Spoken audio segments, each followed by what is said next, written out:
এই সরকারকে বলা হচ্ছে আপনার অন্তর্বর্তীকালীন সরকার, ইন্টারিম গভর্নমেন্ট। যিনি এর প্রধান, তিনি বাংলাদেশের মানুষের কাছে অনেক শ্রদ্ধার মানুষ, সবাই তাকে শ্রদ্ধা করে, ভালোবাসে। তিনি নোবেল পুরস্কার পেয়েছেন এবং তার মন্ত্রিসভা যারা আছে তারা অত্যন্ত যোগ্য মানুষ। একটি কথা আমরা পরিষ্কার করে বলতে চাই, বাংলাদেশের মানুষ গণতন্ত্রে বিশ্বাস করে, বাংলাদেশের মানুষ বিশ্বাস করে যে একটি অবাধ সুষ্ঠু নির্বাচনের মধ্য দিয়ে একটি পার্লামেন্ট গঠন করতে হবে, সেই পার্লামেন্টের মাধ্যমে দেশ পরিচালিত হবে। এটা তারাও কমিটেড, তারা বলেছেন যে তাই তারা করবেন। আমরা বিশ্বাস করি তাদের কথায়, আমরা বিশ্বাস করি যত দ্রুত সম্ভব তার দেশকে, প্রশাসনকে, রাষ্ট্রকে একটি নির্বাচনের জন্য উপযোগী করে নির্বাচনের ব্যবস্থা করবেন। সংস্কারের কথা বলা হচ্ছে, সংস্কার আমরাও চাই। আমরা আমাদের দলের পক্ষ থেকে 31 দফা প্রস্তাব দিয়েছিলাম 2 বছর আগে। ওই প্রস্তাব দিতে গিয়ে আমরা গ্রেপ্তার হয়েছি। যখন ওই প্রস্তাব দেওয়া হয় গোলাপবাগের মাঠে, তখন আমি জেলে, তার আগে 2 দিন আগে আমি গ্রেপ্তার হয়েছি। সুতরাং এই দেশের গণতন্ত্র প্রতিষ্ঠার জন্য আমরা সব সময় লড়াই করেছি, সংগ্রাম করেছি। বন্ধুগণ, আমাদের নেত্রী দেশনেত্রী বেগম খালেদা সম্পূর্ণ বেআইনি ভাবে মিথ্যা মামলা দিয়ে তাকে 6 বছর জেলে রাখা হয়েছে। সেখানে তাকে স্বস্বাধীন করার ফলে তিনি অসুস্থ হয়ে পড়েছেন, যেখানে এখনো তিনি সুস্থ হতে পারছেন না। মুক্ত হওয়ার পরেও আমাদের নেতা তারেক রহমান সাহেবকে, ভারপ্রাপ্ত চেয়ারম্যান, তাকে মিথ্যা মামলা দিয়ে নির্বাসিত করে রাখা হয়েছে। তাকে এখনো এই দেশে আমরা নিয়ে আসতে পারিনি, কারণ বিভিন্ন রকম টাল বাহানা চলছে। কোন রকম টাল বাহানা আমরা সহ্য করবো না। আমি পরিষ্কার করে আজকে এই সভা থেকে বলতে চাই যে সমস্ত মামলা প্রত্যাহার করে অবিলম্বে তাকে আমাকে দেশে ফিরিয়ে আনার ব্যবস্থা করা হোক।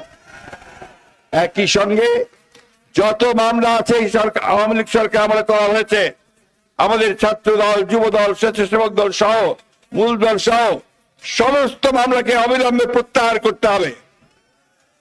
এটা দাবি, এটা এই দেশের জনগণের দাবি। আমাদের ছেলেরা আত্মত্যাগ করেছে, জীবন দিয়েছে, প্রাণ দিয়েছে, নেতারা জীবন দিয়েছে, প্রাণ দিয়েছে। আজকে সেই গণতন্ত্র প্রতিষ্ঠার জন্য তারা প্রাণগুলো দিয়েছে।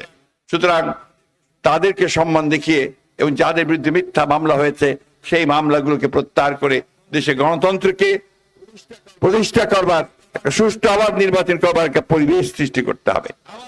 আমাদের ছেলেদের, বিরোধী দলের নেতা কর্মীদের বিরুদ্ধে মামলা প্রত্যাহার না হলে কখনোই একটা নিরপেক্ষ অবস্থা তৈরি হবে না, প্লেইং ফিল্ড অবস্থা তৈরি হবে না। সুতরাং আমি আজকে আবার এই সভা থেকে এই সরকারের প্রতি আহ্বান জানাচ্ছি, কাল বিলম্ব না করে সমস্ত মামলাগুলো প্রত্যাহার করা হোক। বন্ধুগণ, বক্তব্য বাড়াবো না, অনেক সময় হয়ে গেছে।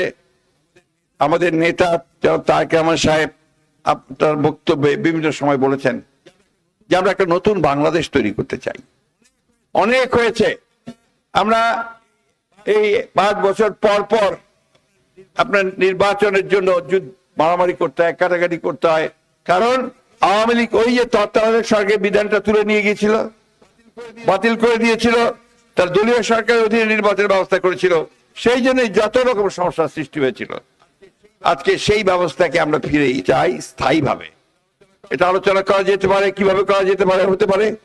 এবং একই সঙ্গে এই দেশে অন্যান্য যে বিষয়গুলো আছে, মানুষের অধিকারকে প্রতিষ্ঠা করবার জন্য, মানবিক মূল্যবোধকে প্রতিষ্ঠা করার জন্য, সাম্য প্রতিষ্ঠার জন্য, বৈষম্য দূর করার জন্য, তা সব মিলে আলোচনা করে অতি দ্রুত এই সংস্কারের ব্যবস্থা করে একটা নির্বাচনের ব্যবস্থা করতে হবে।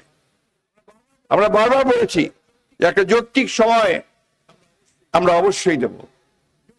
যৌক্তিক সময় মানে এই না যে তা অনেক বেশি সময় নিয়ে আমাদেরকে পূর্বের অভিজ্ঞতার মতো অন্য কিছুর মধ্যে চলিয়ে দেবেন, সেটা পারা যাবে না।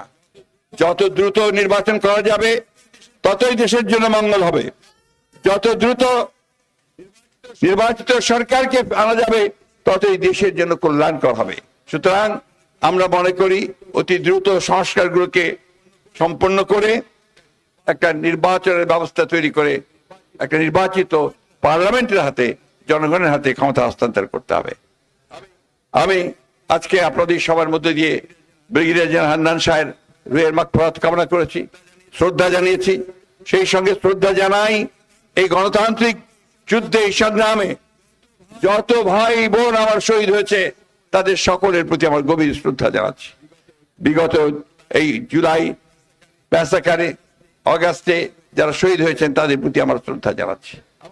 আমার যে ভাই, আমার যে সন্তান, আমার যে শিশু যারা গুলিবিদ্ধ হয়ে মারা গেছেন বন্ধুগণ, তাদের প্রতি গভীর শ্রদ্ধা জানাচ্ছি।